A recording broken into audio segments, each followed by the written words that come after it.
বৃহস্পতিবার পবিত্র রাতে কেউ যদি এই দোয়াটি 100 বার পরে, কোনো দিন পৃথিবীর কোনো মানুষের কাছে তার হাত পাততে হবে না। পৃথিবীর সব কিছু তার পায়ের নিচে আল্লাহ হাজির করে দিবেন।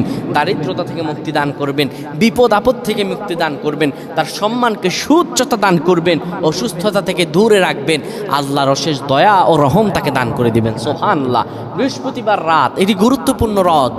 এই রাত সপ্তাহে একদিন আসে। আরবিতে রাত আগে আসে, দিন পরে আসে। সুতরাং বৃহস্পতিবারের যে দিন গিয়ে রাত, এটি বৃহস্পতিবার রাত নয়, এটি শুক্রবারের রাত, এটি জুমাবারের রাত, এটি দোয়া কবুলের রাত, আল্লাহর কাছাকাছি হওয়ার রাত। সুবহানাল্লাহ। এই বৃহস্পতিবার রাত আল্লাহ তাআলা বান্দার দোয়া কবুল করেন।